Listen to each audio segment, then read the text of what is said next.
Good afternoon, ladies and gentlemen. This afternoon, we present to you the results of the continuing covert and overt operations by the joint team of the Special Task Force of the NBI, the Computer Crimes Division of the NBI, and our counterparts from the Philippine Navy. Let me introduce to you those who are seated in front of you. Of course, at the center is Judge Jaime Santiago, the Director of the NBI. To the right of Judge Santiago is Undersecretary Raul Vasquez of the Department of Justice.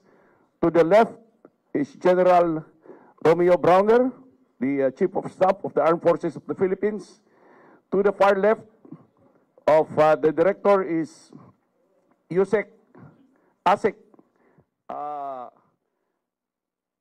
Eliseo Cruz of the Department of Justice, sir. To the far right of the Director is Madam Dana Sandoval of the Bureau of Immigration. We have the senior officials of the National Bureau of Investigation. To the left of the Director, Attorney Antonio Pagatpat, the Deputy Director for Operations. Attorney Jose Hostuyap, the Deputy Director for Administration. We have the Assistant Director for Investigation, Assistant Director Glenn Ricarte. The Assistant Director for Forensic, we have Dr. Romel Papa. The Assistant Director for Intelligence, Assistant Director Noel Bocaling. To the right of the Director are the agents of the Special Task Force and Computer Crimes Division under Chief Attorney Jeremy Lotok. We have Agent Alvin Bernardo.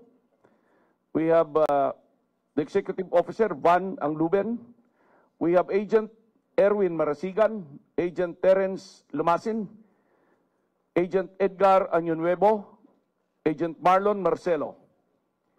Before we proceed, may I ask our friends from the media for the orderly conduct of the question and answer after the presentation of the case. Kindly introduce yourself after having been properly acknowledged. You are entitled to ask one question and another follow-up question so that everybody may be given a chance to ask our senior officials. May we ask the Director for the opening message, sir.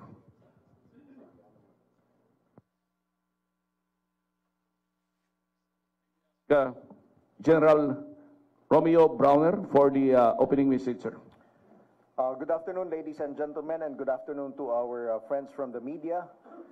This afternoon, we are gathered here to present 5 Chinese individuals who were caught engaged in intelligence, surveillance, and reconnaissance operations, or ISR. These individuals were caught by a joint team from the NBI, from the AFP, from the Philippine National Police, and from the Bureau of Investigation. So 2 of them were caught in NAIA, Terminal 3, Pasay City.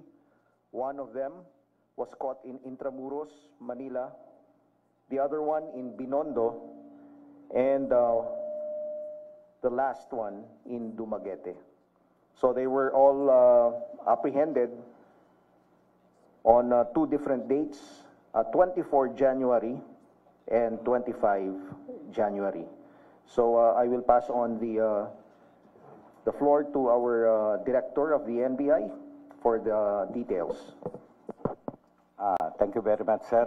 Good afternoon uli sa inyo, mga kasama. You would recall na last January 20, we presented to you 3 suspects for espionage. 1 Chinese national in the name of Deng Yuan King, and 2 Filipinos, Ronel Jojo Besa and Jason Fernandez. I would like to inform you that we have presented them sa inquest, and the inquest prosecutor have already found prima facie case that would sustain a conviction. Thus, the case cases we filed against them for violation of Commonwealth Act in relation to 10175, the cybercrime law, have already been filed before the Regional Trial Court of Makati. And as a matter of fact, there is already a commitment order for the first three to be transferred to the city jail, BJMP. Pero ganun pa lang po. Now, sinabi ko sa inyo noon that mayroon pang continuing operations kami. Kaya hindi kami masyadong nagpapa-interview, hindi kami nagbibigay pa ng information sa inyo. Yung iba sa inyo nagtatampo na, hindi kami talaga nagsasalita. But then, they are saying, there are critics who are saying that sinisensationalize namin itong kasong ito. Alam nyo mismo, mga kasama, na hindi na kami nagpaunlak. Si General Browner, si Secretary Boying, hindi na kami nagpaunlak ng anumang interview tungkol sa kasong ito. It is their camp who are now coming out sa media saying kung ano-anong criticism ang pinapaabot sa amin. So, sila ang nagse-sensationalize, hindi po kami. Eto, nung matapos namin yung pangalawang phase ng aming operation, eto na naman po tayo. Ano po? Sinasabi din nila na si Deng Yuan King ay hindi daw graduate ng PLA University. Ito po, makikita ninyo, pag open source po ito, makikita nyo po yung sa bandang ibaba, HTTPS, yan po. Pag binuksan nyo po yan, tandaan nyo, pag binuksan nyo po yan, open information po ito. Hindi kailangang intelligence, hindi kailangan ng kahit ano. Buksan nyo lamang po yan at lalabas itong mga information na ito. Pakita nga natin.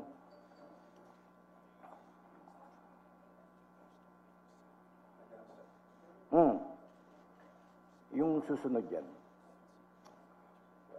Ayan. Yan makikita na he is really a graduate of the People's Liberation Army University in Nanjing, China. Open source po yan. Hindi po namin yan ginather ng kami-kami lang. Kundi kahit kayo, pwede niyong buksan ng inyong mga cellphone, makita niyo yan. Okay. Sinasabi rin nila na we tortured si Deng Waking. Ayan po ang litrato niya. Pinakunan ko agad ng litrato. Wala pong isang bahid ng sugat. No? Some of you have gone there sa aming kulungan. Hindi po namin tinotorture yan. We have a scientific way of knowing the truth. We have a scientific way of investigating a crime. Hindi po kami gumagamit dito ng scientific method. No? Puro scientific lang. Okay? So, ayan po, makikita ninyo, hindi namin sila sinaktan. Okay. Sinasabi rin nila that Deng Yuan King is just an ordinary surveyor working in a company na nagmamanufacture ng autonomous car. Yung kotse ba na walang driver? No? Anong company ba yan? Ba't hindi nila masabi? No? Hindi nila puro daw. Asan na yung company na yun? That company, licensed ba yan sa Philippines? Etong si Deng Yuan King, licensed ba siya as surveyor? Remember that we have laws here na bago ka makapag-practice ng profession, you must be licensed. So he cannot show us anything about yung pagla-license nila. Sinasabi din nila na yung mga ICT equipment, yung mga gadgets na nakuha namin, pinakita namin sa inyo na nakamount sa kotse, ayan, ay mabibili lamang sa Lazada at saka sa Shopee. Totoo po yun. Pero yung mabibili nyo sa Shopee at sa Lazada ay yung mga commercial grade. Yung pang-ordinaryo lamang. Pero ang nakuha namin sa kanila, lalo na yung LiDAR, yung tinatawag natin na light detection and ranging, yun po ay long range, high resolution LiDAR. Ayan po yung nakapatong, kung nakita nyo yung kotse noon, nakapatong parang taxi. Yan po ang nakuha namin sa kanya at Ang model po niyan, yung model po niyan, 8128, yan po ay military grade. No? At hindi available sa Lazada at any market here in the Philippines. Yan po ay manufactured ng Hesay company na doon po sa China. At meron silang 3 lamang na pwedeng magbenta. Ayan po yung isa sa Japan, isa sa Indonesia at isa sa Malaysia. Sa Singapore. Okay. Wala pong available niyan dito sa Philippines. So, hindi po totoo yung sinasabi nila na commercial itong mga nakuha namin na equipment sa kanila. Okay. So, sinabi ko nga sa inyo na meron pa kaming patuloy na operation at ayun na nga sa tulong, rather cooperation ng Intelligence Service ng Armed Forces of the Philippines na pinamumunuan ni General Browner, ay nagtrabaho kami. Alam nyo, ang intelligence natin ay covert operation. Tago. Kami, NBI, overt. So, humingi sila ng tulong sa amin, nag-joint forces kami, so we will conduct the surveillance, further surveillance, and arrest yung mga culprit. At ayun na nga po, nahuli namin 5. 2, kagagaling lamang po sa Palawan, pagdating sa airport ay hinuli na namin. Yun po ay sila Wu Chengting at si Cheng Hai Tao. Sa follow-up operation pa rin po namin, nahuli namin sa Intramuros si Wang Yung Yi at sa Binondo si Wu Chen Ren at ang pinaka-leader ng grupo ay si Kai Xiao Wang. Okay, o bakit hinuli namin sa iba't ibang lugar? Ano bang ginagawa nila doon? Kasi po, itong grupo nito, based on our surveillance, based on information, and based on extrajudicial confession of our witnesses, sila po ang nagmamanman doon sa Palawan. No?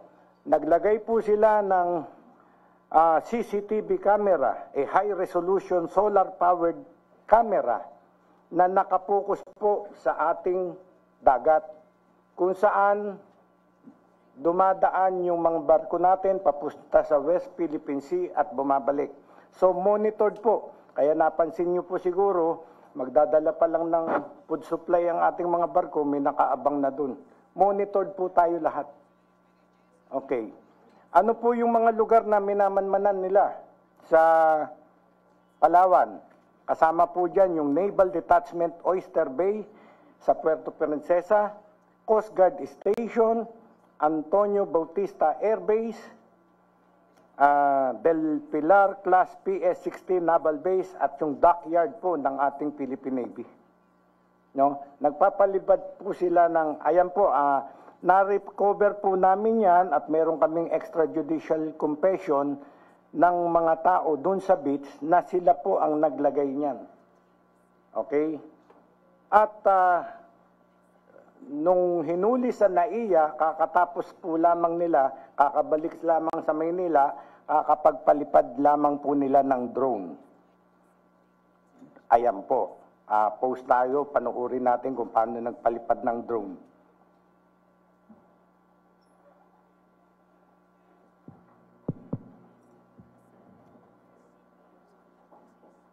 May we invite your attention to the screen?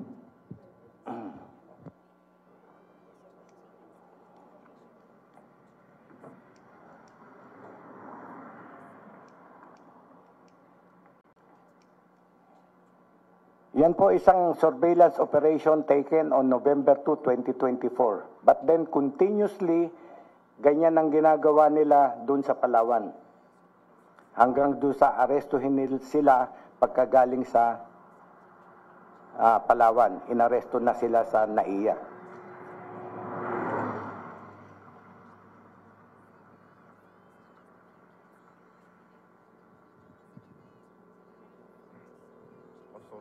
Sino ito?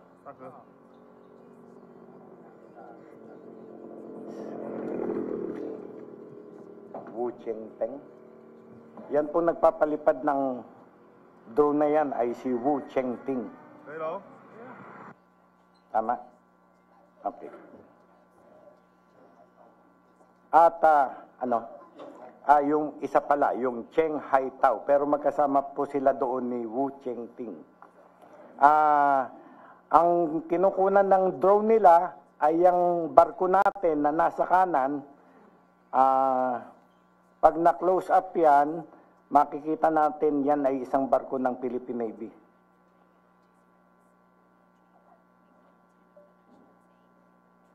Okay.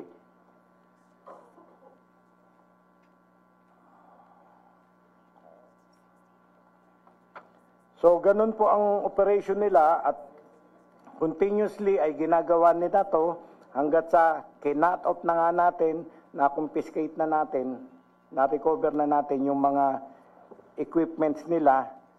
Ayan po, makikita nyo sa lamesa, yan po yung high-powered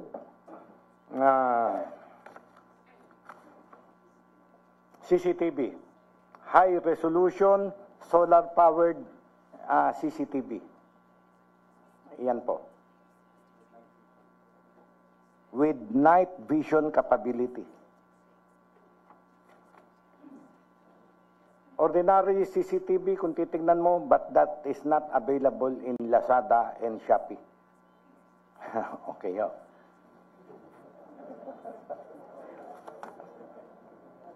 Long range po yan. So, ayun po ang background ng ating operation. If you have any question, you can course your question sa aming magiting na cybercrime chief at special task force chief. Attorney Lutok, please. Thank you, Director, for the information and the clarification. Yeah. Good morning po sa lahat. Additional details?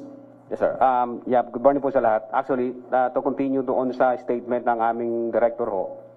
Well, basically, we've received an intelligence packet from counterparts. And the information was saying that there was a group of Chinese nationals. They were monitored in Barangay Buena Vista, Puerto Princesa City. They were posing as buyers of marine products. They were roaming around the city and surveying for selling stations of that product.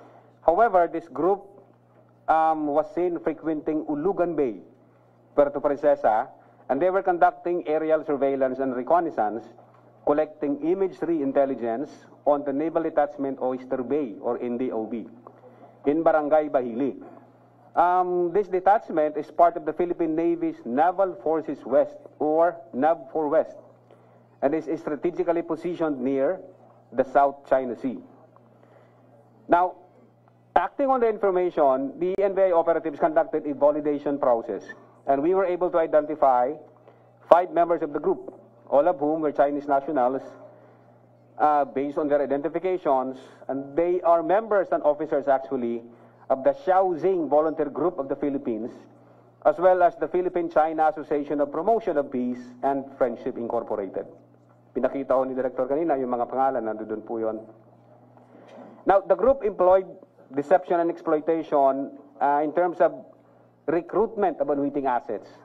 They would disguise themselves as harmless or members of a legitimate organization. They would establish contact with individuals who have access to valuable information without revealing the real identity. So from there, the target's trust can be exploited. They befriended with them, gradually earning their trust, and then subtly extracting information over time. So makikita nyo yung iba't ibang ID, please.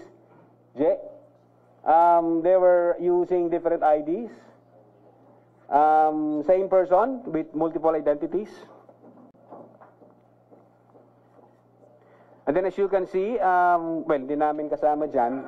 Meron kami dito, meron silang medical mission. May kasama silang some politicians. May kasama silang some higher officials. And as a matter of fact, as early as 2023, this group was monitored in Kahamutan Beach, in Barangay Buena Vista near NDOB. They tried to rent a portion of that beach and tried to install that kind of CCTV on that beach Kasi nasa harap lang siya mismo, yung picture ko nakikita nyo, wala hong ibang lalabasan yung mga barko natin, dyan lang. So yung kahabutan na yan, doon ho sila nag-attempt to install ng CCTV. Yung long-range, high-powered solar version ng CCTV, para lahat ho ng lalabas ng barko patungong West Philippine Sea, mamamonitor ho nila. And then after that, noong November 2, 2024, na-monitor itong grupo na to sa Sands Beach Resort sa Barangay Buliluyan, Bataraza, Palawan. Again, yung may-ari ng Sands Beach Resort, nag-offer sila kung pwedeng mag-lease sila ng portion dito. At while ongoing yung negotiation, purposely in-install nila itong CCTV na yan nang hindi alam ng may-ari ng Sands Beach Resort. Gaya ho ng sinabi kanina ni Director, solar power dyan, high resolution, with Wi-Fi capability for purposes of remote access. So, since then, yung CCTV camera na yan, hindi ho natanggal. In other words, the group is undoubtedly engaged and continuously engaging in data collection and disclosure of that data to outsiders. Those data affects the national defense, definitely to the injury of the Philippines. And that's why we conducted a hot pursuit operation for that effect. Malalaman ho ninyo, yung Buliluyan, Bataraza is of strategic importance in the south of Palawan. The location is within the vicinity of EDCA site. And the Philippine Coast Guard vessels can be monitored from docking to its routine missions in the WPS. It serves as a secondary port due to its proximity to the North Balabac Strait, a vital sea lane of communication, where some PLA Navy vessels have been monitored passing through in the past months. So again, yung sinabi ho kanina ng director namin, yung nahuli namin sa Terminal 3, they have just committed the crime of espionage by conducting aerial reconnaissance using UAV or drone in the seas of Palawan, collecting and distributing this sensitive data to whoever they want.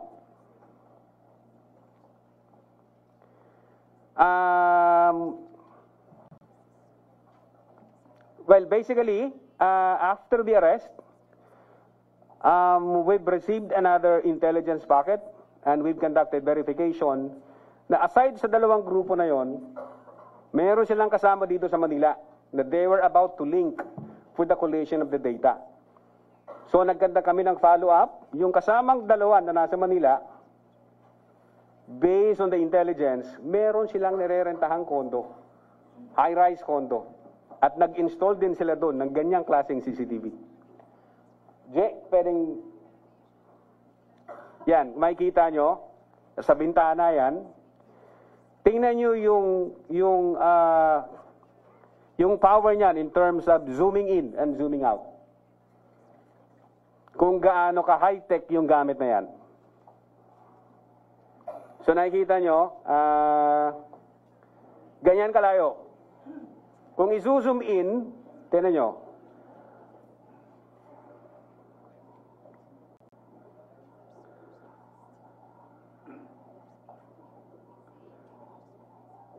see? Ganon siya ka-high resolution. Intelligence data, nakita namin, may mahaba silang telescope. Ewan ko kung nandiyan dyan sa picture, J. Meron silang drones. Meron silang communication devices. And they are constantly, 24/7, monitoring the movement of our Coast Guard and naval assets there.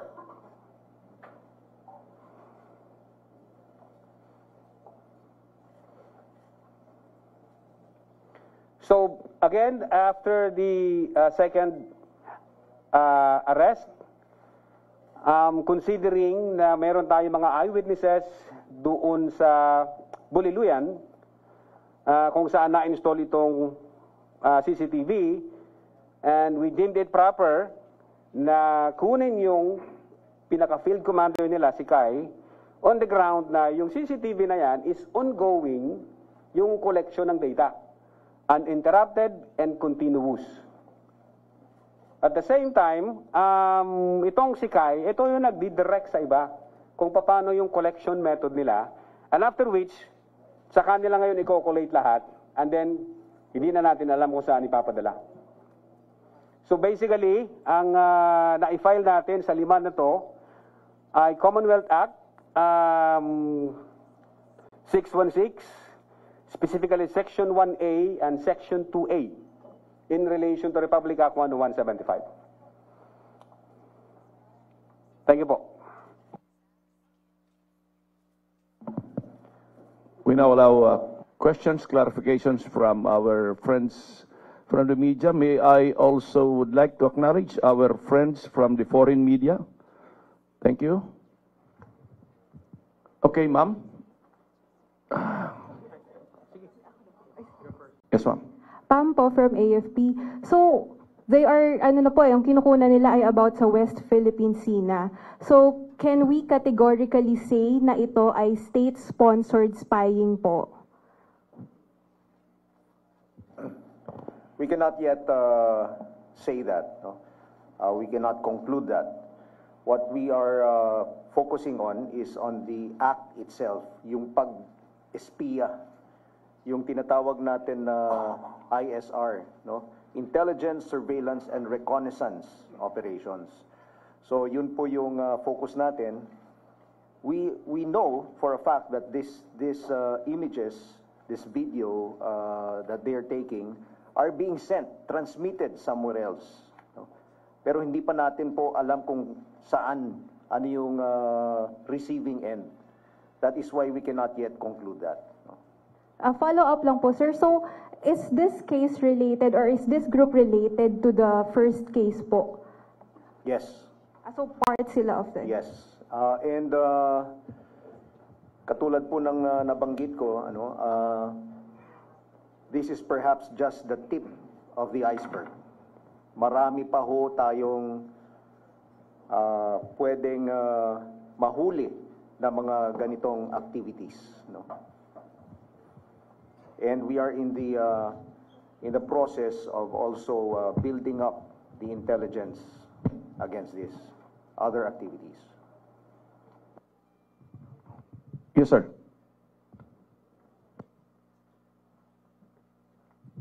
Hi sir, Ian Cruz po ng GMA.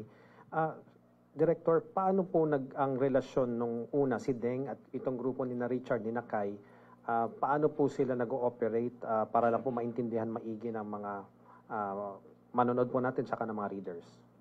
Well, meron tayong mga testigo na kapag execute na sila ng affidavit that this group ay iisa. Sila lagi ang nagmi-meeting dun sa Palawan. Ganun po. Kaya nalaman namin na talaga sila ay iisang grupo lamang. Mm-hmm. So si Deng po, yung unang naaresto sa Makati, nagpunta din siya doon sa resort sa Buliluyan. Well, yung na-establish naming fact, not necessarily pumunta sa Palawan, kundi dito sila nag-meet. Based sa extrajudicial confession ng ating witness, nag-uusap sila once a month, and then intelligence information that we've gathered, meron kasi kaming PUI na wala rito. Nasa China. Basically China because yun yung identification niya na nagdidirect sa grupo na to. So isang grupo, kina Deng, then pangalawang grupo itong kina Kai, mayroong isang individual na nagdidirect sa kanila. But again, since ongoing aming investigation, we don't want to preempt the result ng aming probe. So maybe meron pa kami mga follow-up operation na gagawin. Chief, taga-PLA ba yung nagdidirect na nasa China? Ano bang initial info nyo? Well, gaya ho ng sinabi ni General, we cannot conclude that. But based on the information, foreign national sila. Mm-hmm. Sige, thank you. Next. Yes, sir. Magandang hapon ho, sir. Pwede katanong natin kay Dan Sandoval, yung 5 mga nahuli natin, may masamang record na dati sa Pilipinas? Good afternoon po, ano. When we checked yung records po nitong mga limang ito, we can say that they have embedded themselves doon sa ating society. That's one thing that we have noticed na pare-parehas sa kanila. Some of them have been working here with a working visa.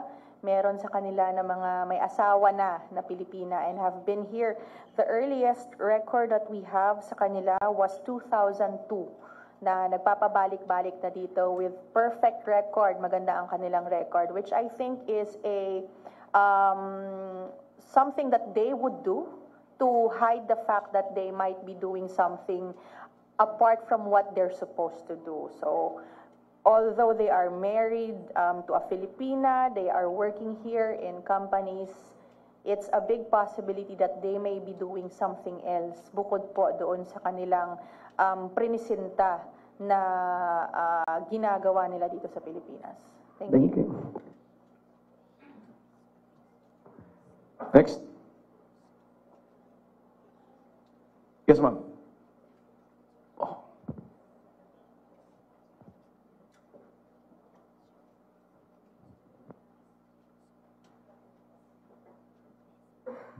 Good afternoon, Zian Ambrosio po from ABS-CBN. May nabanggit po kayo na may nakakasama sila na officials. Meron po ba tingin ninyo na mga government officials na protector itong mga Chinese spies? Well, based sa aming initial probe, actually, part ito ng kanilang method, you know. They employ deception and exploitation. Sabi ko nga kanina, they would disguise themselves as harmless or members of a legitimate organization, and then they would establish contact with individuals who have access to valuable information. Pwede ho kasing mga unwitting assets, but not necessarily protector. Yun ho pa yung aming tinitingnang angulo. Kaya ako po natanong, Chief, kasi we were able to interview one of them, yung mastermind. Sabi niya, may kaibigan ako mga polis at kapitan. Sabi niya gano'n. Sabi ko, what are they doing? Anong natutulong sa inyo? Basta natutulungan lang ako. In-explain niya yung pagtutulong nitong naka-green, sir, yung mastermind. Yes, ma'am. Subject po ng investigation namin yan. Ayaw ho naming maglabas ng statement na hindi kami sigurado para hindi ho tayo magkamali. Okay. So, last question, sir. So, hindi pa po na-establish kung ano talagang information, sir, ang nakakarating doon, ano, at kung saan dinadala? Or meron na bang somehow idea because of the first, yung sinasabi nga na road surveyor na nagta-transfer, na kumukuha na information sa Camp Crame, Camp Aguinaldo, di ba, nabanggit po before. Ito po ba may na-establish na information na nakuha, sir? Yes, definitely. Yung nakita natin dito sa video kanina, and the pictures, no, actual na, well, yun yung mga pictures po nung ating naval detachment dun sa Ulugan Bay. So kaya po, pati rin po yung mga pictures ng Coast Guard, both dito sa Manila Bay and dun sa Ulugan Bay, sa Palawan, ay ito po yung mga kinukunan nila ng mga pictures. Even the configuration of the, yung ating naval base, kitang-kita po dun sa drone nila, no? So of course, this information are very dangerous. We consider them very dangerous to national security. Dahil of course, pagka napunta po ito sa ibang kamay, yung mga information na ito, this could be very dangerous for our personnel in the base and also those on board our ships. Thank you, sir.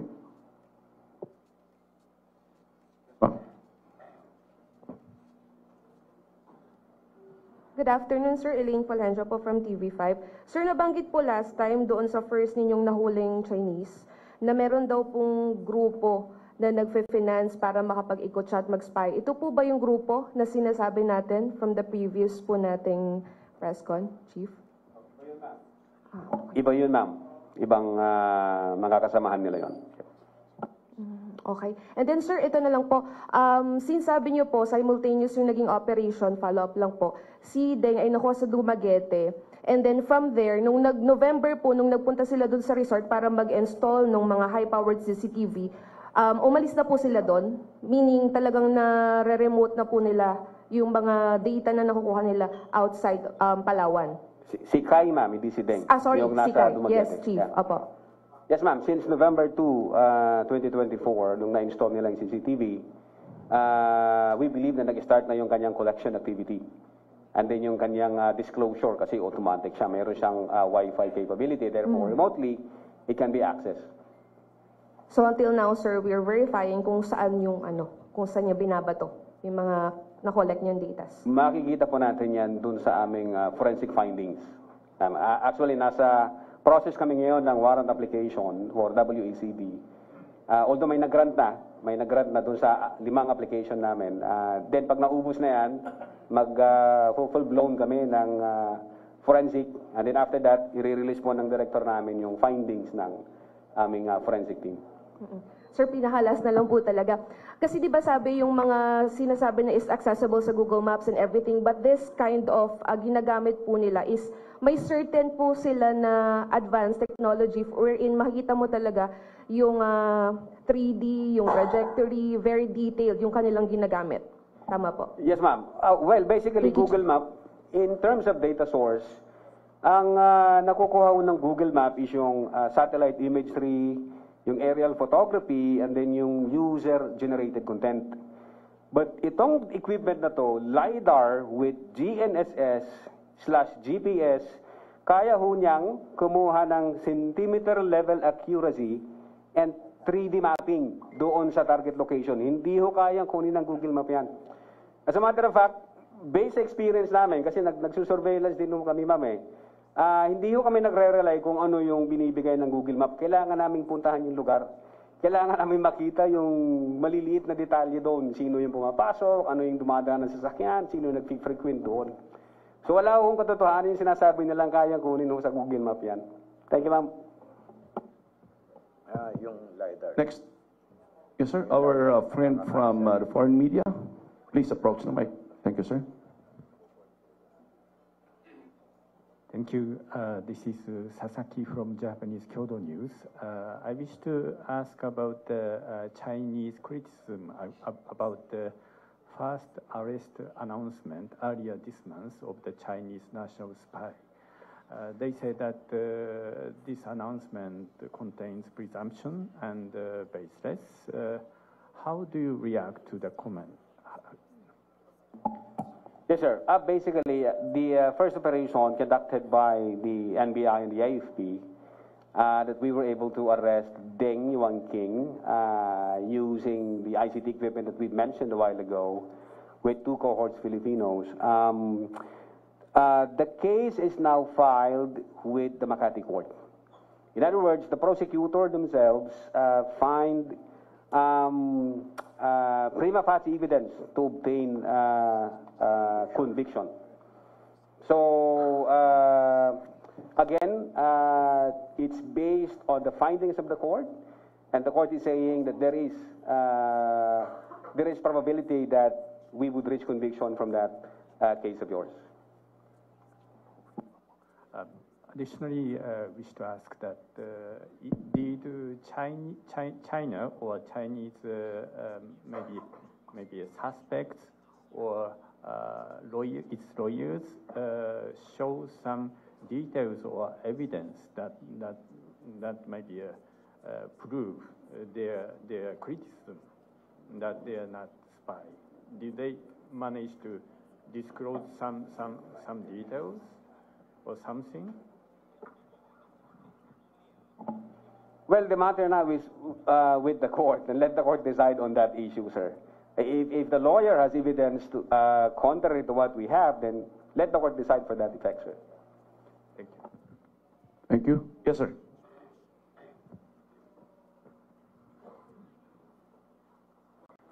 Good afternoon, sir. Benjamin Pulta po sa Philippine News Agency. Kay Attorney Lotok, meron po ba kayong clue on how the equipment found its way in the Philippines? Kasi considering this is not camo generally available. And to General Bronner, sir, how harsh would that information be to our military stance kung sakaling in case of an conflict? Kasi parang if it was sent out a month later, it doesn't have really use, di ba? Pero how soon would it be kung ano? Yes, sir. Yeah. Well, sir, thank you sa tanong. Actually, again, ongoing ho yung aming investigation. Chinecheck na ho namin yung mga serial numbers ng mga equipment na to. Sino yung distributor nito, sino yung manufacturer nito, saan ito nanggaling. Siguro pag buo na ho namin yung investigation, magbibigay ho ng official statement si Director as to the origin ng mga gadgets and devices na ito. Thank you po. Sir, on the second question, the information are actually being sent real time, no, real time, hindi po delayed. And of course, kung real time po 'yun, alam nila kung saan yung mga barko natin, alam nila kung anong oras umalis. Kaya nga po pala, no, we were wondering at first a few years back kung bakit tuwing nagre-resupply mission tayo, pag alis pa lang nung barko natin, alam na nila. No? So, we found out that from the very start, ay namomonitor na pala nila. So, we did not just find this one CCTV. Marami pa hong nakalagay. No? Meron kaming nakita at least 4 pa na mga CCTV na nakakalat po dun sa Ulugan Bay. So, of course, we were alarmed by this. Kaya't as early as 2023, 2024 ay talagang nagmamanman na po tayo dyan. Thank you. Thank you, sir. A gentleman in red shirt, please. Alvin Murcia po, Daily Tribune. I wonder po kung na-trace na rin yung saan nanggagaling yung finansya nila sa operation nila at kung magkano. Attorney Lutok may answer. Yeah, actually meron na ho kaming sinusundan ngayon. But then since hindi pa siya kumpleto, we are working with our AMLA officers. Again, sir, in due time, pag kumpleto na ho yung information namin, the director would issue the official statement as to that effect, sir. Next, yes, ma'am. Jillian Villanueva po from Philippine Daily Inquirer. Question lang po kay Attorney Lotok. Do you have a possible date kung gaano katagal nagsimula itong monitoring in Palawan and Manila? And for General Bronner, in relation to that, meron na po ba kayong na-pinpoint na specific RORE missions na possibly na-compromise dahil po sa monitoring na to? Yes, ma'am. Based sa record namin, since 2023, nung nag-start sila sa Kahamutan Beach Resort, they attempted to install the CCTV and nagpalipad sila ng mga drone doon. 2023 yon. But then again, according sa ating BI, matagal na sila dito. So, yun ang tinitingnan nating angulo na meron pa bang activity sila prior 2023. But as of the moment, ang hawak ko naming record, 2023 in Kahamutan Beach Resort. So in line with that, we believe that as early as 2023, they were already monitoring all the activities of the Navy and the Coast Guard in Ulugan Bay. Kasama na dito yung ating RORE operations. So bali po lahat po ng RORE missions beginning Possible. 23, possible? Yes, possible. And follow up lang po, since they were also monitoring Manila Bay Coast Guard activities, ano naman po yung possible implication nun? Ano po bang mga activities yung sensitive po sa Manila Bay? Well, of course, nakikita nila yung mga barko ng Coast Guard, kung kailan umaalis, kailan bumabalik. So they can monitor the number of Coast Guard ships that are in the West Philippine Sea at any one time. Napapattern nila, no? Nakikita nila yung pagpasok sa Manila Bay, kung ilang araw nandyan. Let's say, kailangan mag-resupply, no? Nakikita nila halos lahat ng mga details na ito. And all of these details can be used for their planning purposes for whatever operations that they want to do in the future. Sir, bale po yung monitoring in Manila Bay, it helps in learning the routes po ng mga ships, tama po? Yeah, routes, schedules, equipment, personnel. Yes, ma'am, please. Sir, good afternoon. Maricar Cinco po, also from Kyodo News. Sir, clarify ko lang, yung case kay Deng, kailan po naiakyat sa RTC? And if convicted, siya ba yung magiging unang convicted spy or espionage? Ano po? Yeah, we just received e-document saying na na-file na yung information sa Makati Court. And then mag-i-start na yung kanyang proper proceeding, ma'am. So hindi pa natin malalaman kung ano yung outcome nung proceeding. Mag-aantabay po kami. Sir, hearing na yon pag nag-start po? For info, naka-schedule sila ng arraignment tomorrow. Arraignment tomorrow. And Yes. if convicted, sir, siya ba yung magiging unang case? Maaari. Okay. Maaari. Yes, sir. Sir, kamusta din po yung so far relationship or feedback from the Chinese embassy, sir? Kasi una kay Deng, sa kanila ba, sir, may nag-reach out na po ba sa group nila? Or also there are claims na hindi raw pinapayagan yung embassy to get in touch with them, sir. Kamusta po ang... No, hindi totoo yan. Meron akong na-receive na sulat nila. Ito lamang this week, no, nagre-request sila ng consular visit. But then I understand that that should be course to the DFA. Pero kami po doon sa kulungan, pwede nilang puntahan. Hindi ko po malaman ang sanggaling ang information na hindi namin pinapayagan nilang sila na dalawin ang kanilang constituent. Pwede po yan. Consular office po yan. Nire-respeto po namin yan. No? Hindi namin alam kung saan nanggaling yung hindi daw pumapayag ang NBI na dalawin ang kanilang citizen. Mali po yun. Opo. Sir, Director, nabanggit niyo lang po may sulat sa inyo ang embassy. Did they categorically deny na Deng or any one of them was spy? Wala naman sinasabi na dinideny nila na ginagawa yun ni Deng, but then they just want to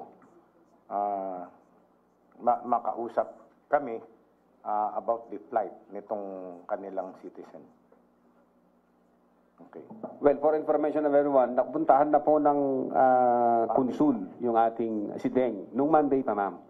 Na as a matter of fact, nung nahuli namin si Kai, itong pangalawang grupo, I think couple of days ago, dumating na rin yung asawa, pinapasok namin sa aming opisina at nagkausap na rin po sila. Thank you for the information. As a matter of policy and procedure, the NBI would, within a reasonable period of time, would inform the embassy or the consulate office of an arrested foreign national or foreign national taken into custody by the NBI. Next. Yes, sir, please. Good afternoon po, AJ Ignacio from Radyo Pilipinas Government Radio. Tanong ko lang po sa inyo mga sirs, since na-monitor na po natin itong ginagawa ng mga taong ito na minomonitor yung mga galaw ng ating mga ships sa Palawan and some rest here in Manila. Meron na po ba tayong mga nakukuhang report na maaring sa Zambales, sa Subic, syempre meron din po tayo doon mga Navy assets at Coast Guard assets na nandoon. Meron po bang tayong reports na nakukuha na baka meron din pong ganun na mga Chinese group na nagmamanman din po doon sa area na yun? Yes, sir. Actually, may Subic tayo dyan sa presentation. Jay, please. Yan. Ang nakita nyo, it's taken from the Google Map. Pero ini-encircle nila, magkaiba yung kulay. Yung isa dyan, airstrip. Yung isa yung, I think, naval base, and then yung power grid. Then yung isa, yung may makikita kayo yung red na dot na yun, yun yung position ng ating perpetrator. Dito nyo, may marka siya. May marka siya towards, and may marka siya sa left side. Nung translate natin through Google Translate, may nakasulat na Navy, may nakasulat na airport. So mayroon silang pinaplano po dyan. Yung pangyayari na yan. Again, hindi ho yan, sabi namin, yung information at data na makukuha mo sa actual surveillance, hindi mo po makikita yan sa Google Map analysis. So yan, makikita ho natin, nandiyan dyan po sila mismo. Nagmamanman ho sila, nagmamonitor ho sila sa movement ng ating mga tropa. Yes, sir.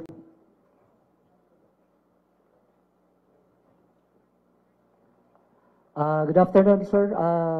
Una-una, congratulations po sa accomplishment.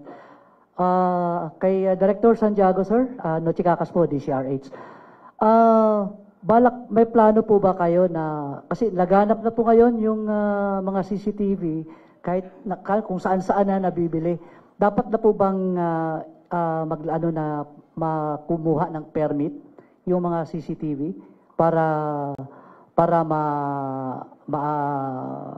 kumbaga maano natin yung crime doon? Alam mo, yung... Lalong-lalo na dito sa mga dayuhan. Yes, yung mga CCTV na commercial grade ay hindi naman pinagbabawalan yan. At actually, ini-encourage ng government na bawat establishment magkaroon ng CCTV for their protection.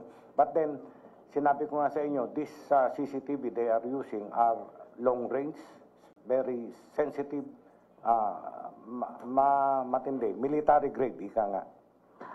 Yan ang mga hindi natin pinapayagan dito sa Pilipinas. Walang license yan na magbenta sila ng ganyan. At walang available dito sa Pilipinas. Okay, sir.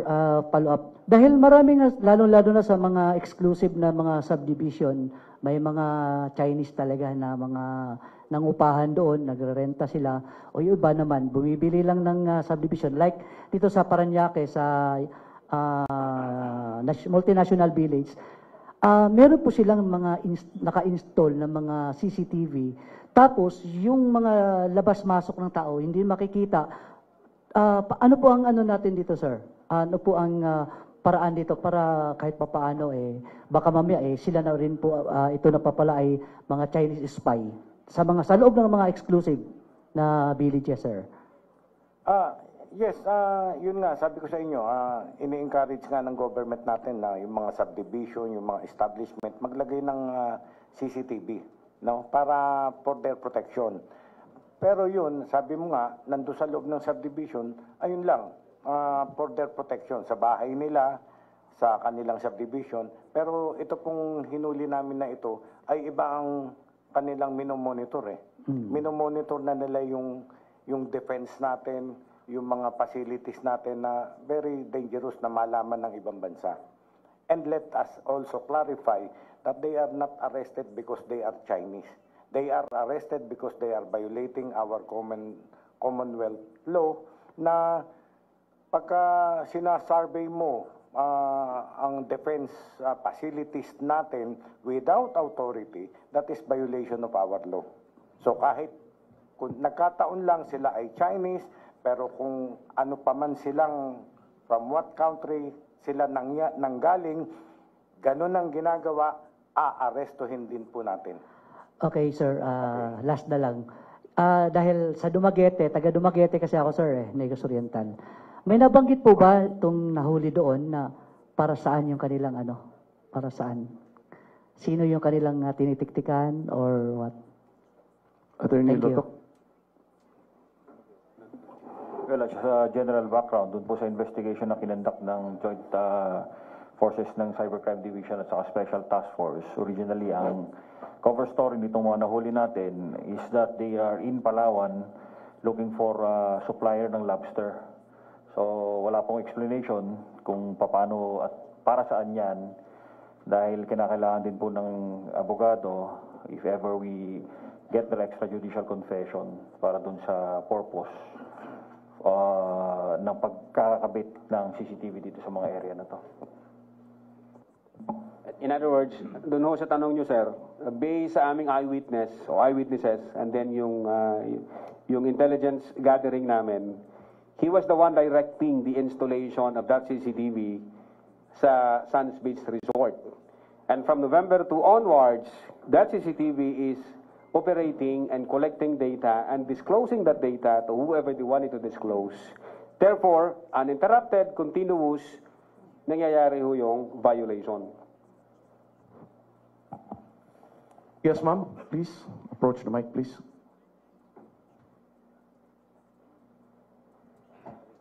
Good afternoon, sirs. I'm Aizel Abanilla po from Republica News. Sir, balik lang po ako dun sa mga equipment na nakuha, both dun sa past group kay Deng at saka dito. May claim po kasi si Attorney Topacio na dapat daw kapag for covert operations, especially for spying, technically dapat maliliit yung mga gamit kasi nga pang spy siya. Pero yung nakuha daw po kasi is malalaki sa likod, mabibigat.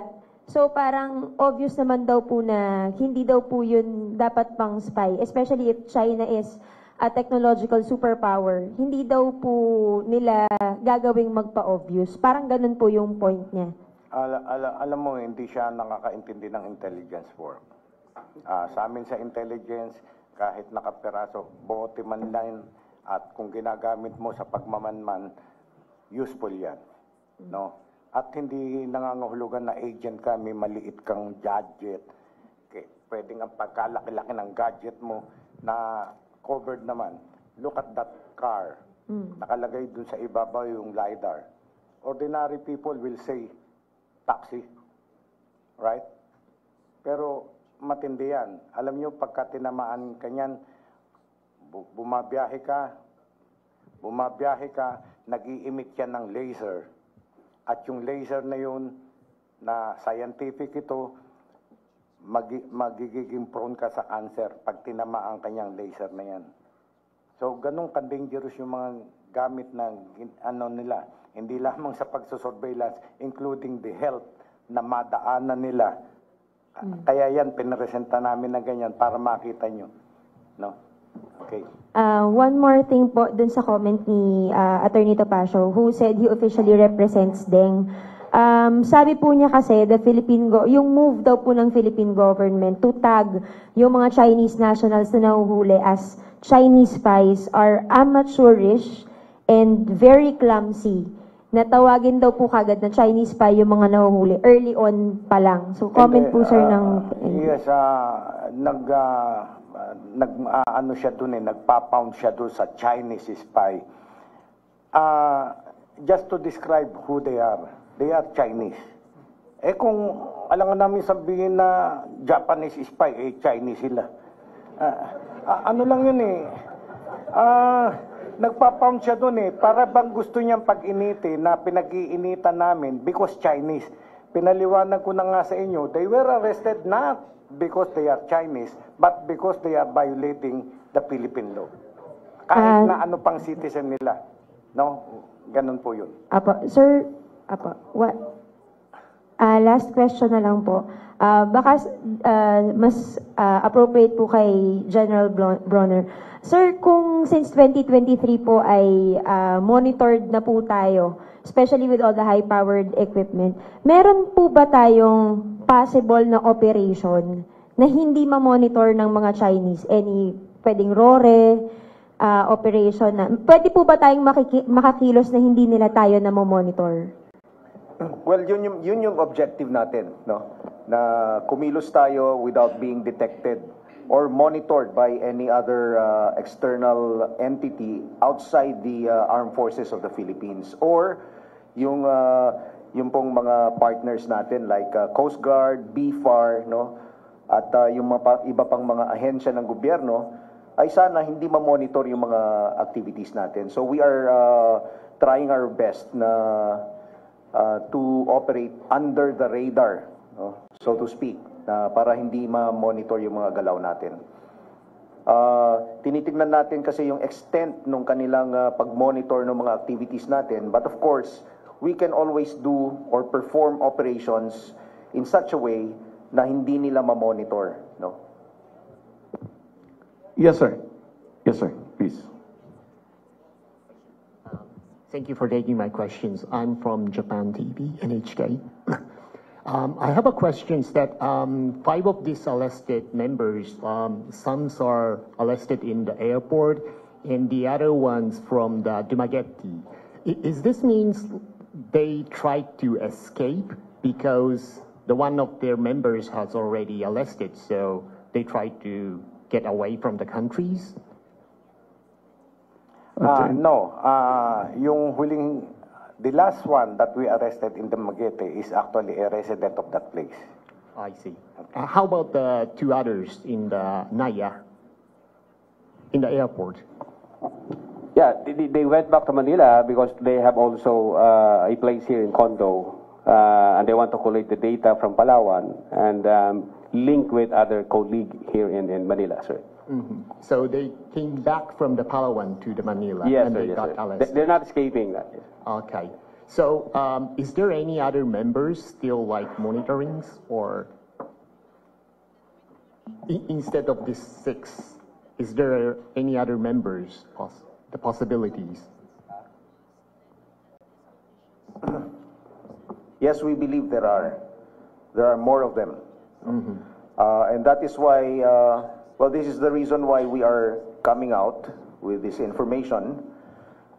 It's because we want our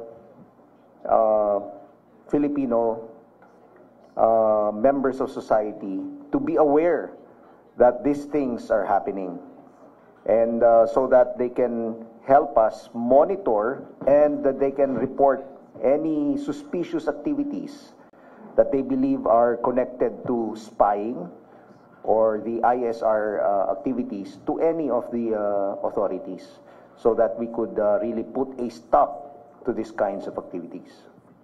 Thank you. Thank you. Next. Yes, ma'am, please. Hi, Sir. Beko Pin from Rappler. General Bronner, you mentioned kasi kanina, sir, na we believe as early as 2023, they were already monitoring. Is it the same group that has been monitoring PCG and Navy activities in Palawan? Yes, yes.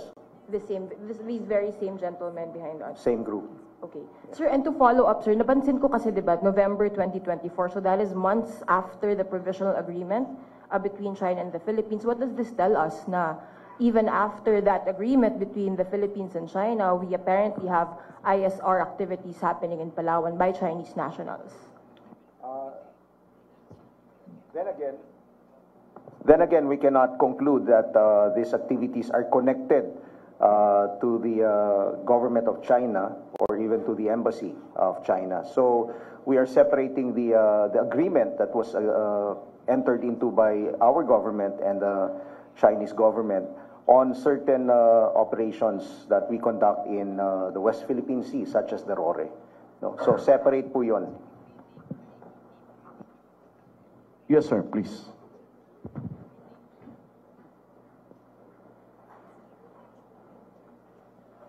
Ryan Lacanlalan, sir, from UNTV. Sir, kanina na-establish nyo na si Deng ay may konektado sa PLA. Ito ho ba, meron pong connection din sa PLA, yung 5? We believe so. We found some digital artifact to that effect. But we want to wait for the forensic findings para maging official ho yung legal and official yung aming presentation at statement. Okay, sir. Sir, ano na lang po yung trabaho talaga nila dito? Tourist ba sila dito? Yung isa, may residente na ng Dumaguete. Pero yung iba po, ano po yung mga talagang trabaho nila dito kung meron silang visa para magtrabaho dito? As I've said po kanina, itong 5, they are members ng association here in the Philippines, the Kiaozing Volunteer Group of the Philippines. And then yung Philippine-China Association of Promotion of Peace and Friendship Incorporated.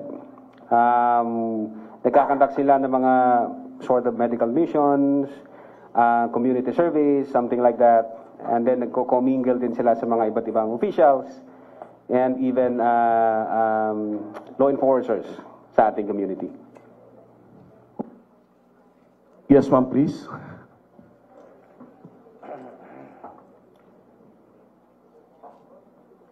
Hi, sir. It's Mads po from Net25. Since na-mention nyo, sir, na affiliated sila dun sa mga group na yon, are we also investigating yung mga grupo na yon na baka sangkot din po sila sa ganitong operation? Thank you. Yes, ma'am, definitely. But we cannot divulge the full information kasi nga ongoing yung aming verification sa ganyang data. Thank you, everyone. We would like to join the call of the good General Browner for the Filipino people to be vigilant, to be extra vigilant. Any reported suspicious activity should be brought to our authorities for the appropriate action. We would also like to thank the Director for the clarification that this is not a targeted operations against a certain group of foreign nationals. So happened that they are the offenders in this particular case. Again, they are everywhere. They are in our land, on seas, and on our air. Let's all be vigilant. God bless the Philippines. Thank you, sir. Salamat.